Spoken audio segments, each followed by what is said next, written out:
गुरु शुक्र कंजक्शन के बारे में हम लगातार चर्चा कर रहे हैं और कुंभ लगन वालों के लिए इस वीडियो में देखेंगे थर्ड हाउस में जब भी आपके ये युति बन रही हो तो यहाँ पर आपको ये दोनों ही ग्रह किस प्रकार का प्रभाव आप दे सकते हैं।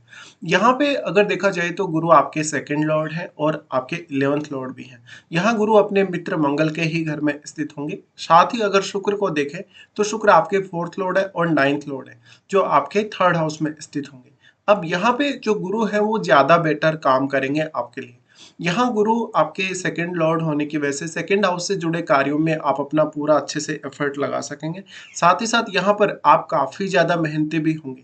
इसके अलावा आप में बहुत ज्यादा स्किल्स होंगी, आप में बहुत ज्यादा क्रिएटिविटी होगी। साथ ही साथ आपकी इमेजिनेशन और आपकी क्रिएटिविटी बहुत अच्छे से वर्क करेगी साथ मिलकर।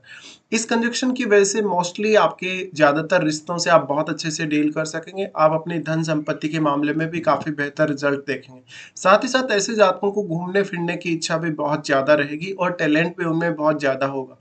अगर देखा जाए तो गुरु यहाँ सेकंड लॉर्ड है। सेकंड लॉर्ड होने की वजह से ये वाणी स्थान है और वाणी स्थान का स्वामी आपका थर्ड में बैठा है। अब थर्ड लॉर्ड वास्तव में कैसी स्थिति में है? थर्ड लॉर्ड अगर चार्ट में बहुत अच्छी स्थिति में है, मजबूत स्थिति में है, तो निश्चित तौर पे यहाँ गुरु और भी बेहतर रिजल्ट आपको दे सकते हैं। यहाँ पे फिर यहाँ गुरु क्योंकि 11th लॉर्ड भी है। 11th लॉर्ड होने की वजह से इस प्रकार का जो जातक होगा हमेशा अपने सेल्फ एफर्ट से अपनी इच्छाओं को, अपनी मनोकामनाओं को पूर्ण कर पाएगा। साथ ही साथ ऐसे जातक मोस्टली या तो अपने टैलेंट के बेस पे काम करेंगे या फिर वो अपना कोई भी बिजनेस वगैरह भी स्टार्ट कर सकते हैं।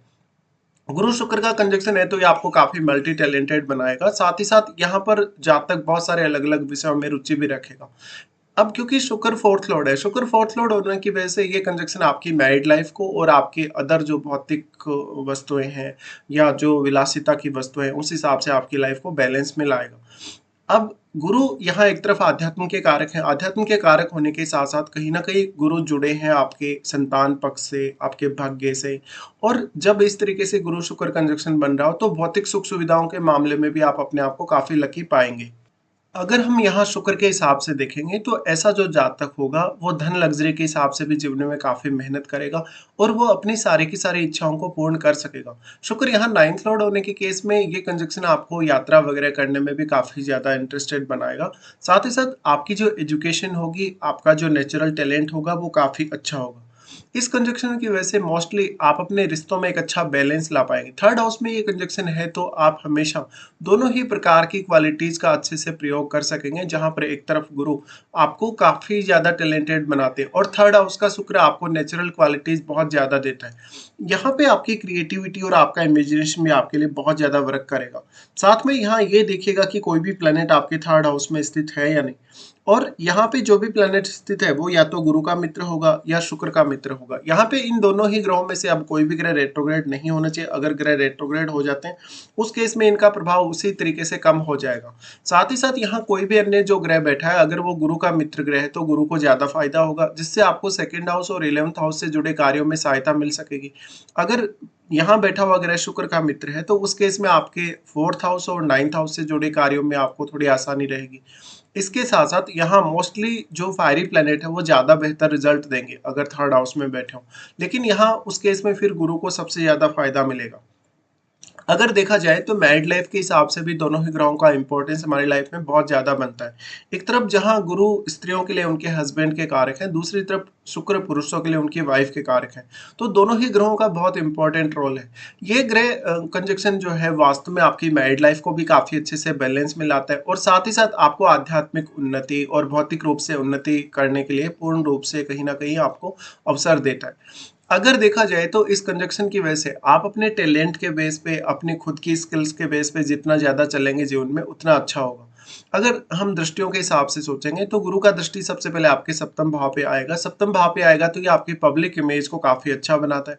और क्योंकि दोनों ही शुभ ग्रह हैं, दोनों ही शुभ ग्रह होने के केस में यहाँ पब्लिक रूप से डीलिंग करना आपके लिए आसान होगा। साथ ही साथ लोगों के साथ कन्वर्सेशन में आना, लोगों को किसी भी प्रकार की अच्छी कोई एडवाइस वगैरह देना, इस मामले में आप काफी बेहतर होंगे। यहाँ पे अब सप्तम भाव में बैठा हुआ ग्रह भी आपके लिए बहुत ही मैटर करेगा क्योंकि गुरु यहाँ उस ग्रह को भी कंट्रोल करने का काम करेंगे। साथ ही साथ जो सप्तमेश है वो सूर्य है तो यहाँ गुरु का जो प्रभाव रहेगा मोस्टली अच्छा रहेगा। तो अब यहाँ मैरिड लाइफ पे बहुत पॉजिटिव इम्पैक्ट पड़ सकता है इस कंजक्शन का।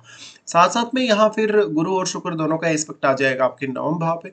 नवम भाव पे एस्पेक्ट होगा तो ये लंबी दूरी की यात्रा करने, उच्च अध्ययन के लिए विदेश जाने के लिए अच्छा होगा। साथ ही साथ दूसरे कल्चर या दूसरी संस्कृति के साथ समायोजन करने के लिए भी बहुत बेहतर होगा।